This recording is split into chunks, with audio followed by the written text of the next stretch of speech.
காவேரி நதி மகாத்மியம். ஸ்ரீ சத்குரு கூறினார், சஹ்யஜ மலகா என்ற புண்ணிய ஸ்தலம் சகல பாவங்களையும் அழிப்பதாகும். பாக்கியசாலிகளில் சிறந்தவர்கள் அங்குள்ள காவிரி நதியின் மூலத்தை காண வேண்டும். பரமபுருஷ பகவான் ஹரி மாலகா வடிவில் அங்கு வசிக்கிறார். அவரை பார்த்த மாத்திரத்தில் பாவங்கள் அனைத்தும் அழிந்துவிடும். அகஸ்திய முனிவரின் புனித துறவு, தத்தாத்ரேய முனிவரின் சரணாலயம்.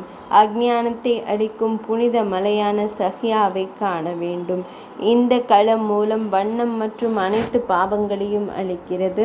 சஹ்யஜாவின் வேகத்தை ஜனார்த்தன பகவான் அளித்த இடம். யாதவ மலையிலிருந்து அருகில் உள்ள சஹ்யஜதா கரையை காணலாம். பகவான் ஸ்ரீமன் நாராயணன் தன் பக்தர்களுக்கு விரும்பிய பலன்களை அருள்கிறார். சகல பாவங்களையும் அளிக்கும் பவானி தேவியின் சன்னதியில் நீராட வேண்டும். அங்கு பவானி தேவிக்கு பிரியமானவரை வணங்க வேண்டும். திரிசேஷ மலையில் எல்லா தடைகளையும் அளிக்கும் விநாயக பெருமானை தரிசிக்க வேண்டும். தீவு அனைத்து பாவங்களிலிருந்தும் விடுபட்டது மற்றும் சந்திர ஏரியுடன் கூடிய புனித ஏரியாகும். சந்திர புஷ்கரணி என்று அழைக்கப்படும் புனித ஸ்தலத்தில் புண்ணிய ஸ்தலத்தில் நீராடிவிட்டு எல்லா பாவங்களிலிருந்தும் விடுபட்ட ஆத்மா எல்லா நோய்களிலிருந்தும் விடுபடுகிறது. காவிரி நதி நீரில் நீராடிய பிறகு அது மீண்டும் தூய்மையானது. சந்திர புஷ்கரணி நதி தீரத்தில் சிறப்பாக நீராட வேண்டும்.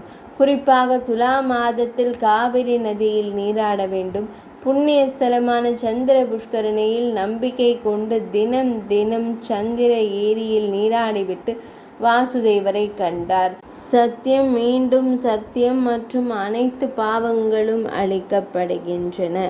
கடம்ப மரத்தின் வேரில் உள்ள பரமபுருஷரையும் வணங்க வேண்டும். ஜம்பு மரத்தின் வேரில் ஜம்பு பகவானை வழிபட வேண்டும். புன்னாக மரத்தின் வேரில் வீற்றிருக்கும் வாசுதேவரை வணங்க வேண்டும்.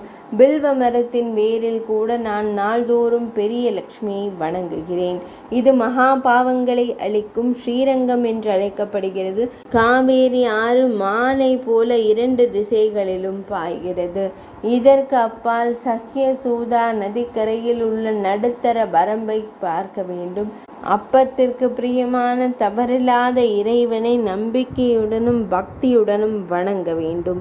பின்னர் அவர் பராசர வனத்தையும் 5 நதிகளின் அதிபதியையும் தரிசனம் செய்தார்.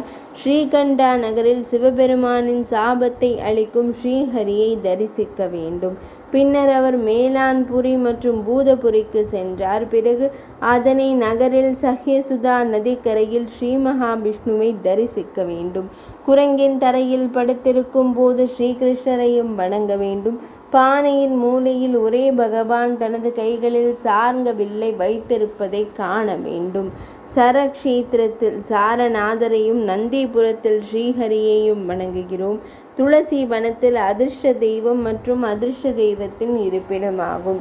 அப்போது நகரத்தில் ஸ்ரீ மகாவிஷ்ணுவின் லிங்கத்தையும் அரபுகளின் இறைவனையும் கண்டேன். அர்ஜுனன் நடுவில் பெரிய லிங்கமும் பனை மரத்தின் அதிபதியும் உள்ளனர். நான் உத்தாலகத்தில் அதிபதியான சம்பு மற்றும் பானாபுரி இறைவனை வணங்குகிறேன்.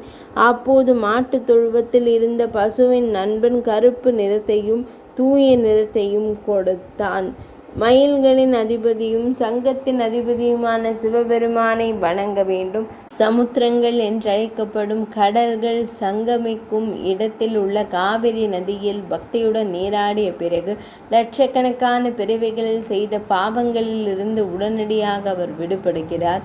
காவிரி நதி சங்கமிக்கும் இடத்தில் மனிதர்கள் நீராடுவது மிகவும் அரிது. இது சந்தேகத்திற்கு இடமின்றி கோடிக்கணக்கான பிறவிகளின் புண்ணியவான்களால் பெறப்படுகிறது. காவிரி நதி சங்கமிக்கும் இடத்தில் நீராடி இறந்தவர்களின் அஸ்தியை சமர்ப்பிக்க வேண்டும். எல்லா முன்னோர்களும் திருப்தி அடைந்து தங்கள் சந்ததியை பெருக்குகிறார்கள்.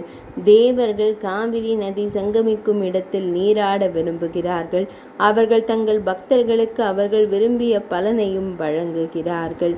காவிரி கரையில் சிவபெருமானும் விஷ்ணுவும் வழிபட்ட தலங்கள் உள்ளன. எல்லா பாவங்களையும் போக்கும் பல புண்ணிய சடங்குகள் உள்ளன. அவற்றை நிறைவு செய்வதன் மூலம் ஒருவரின் பாவங்கள் நீங்கும். திராவிட நாடுகளோ காவேரி நதியோ இல்லை. நான் உண்மையை கூறுகிறேன். அதிர்ஷ்ட தெய்வத்திற்கு இணையான களம் இல்லை. ரங்கநாதருக்கு இணையான கடவுள் இருந்ததில்லை, இருக்கப் போவதும் இல்லை.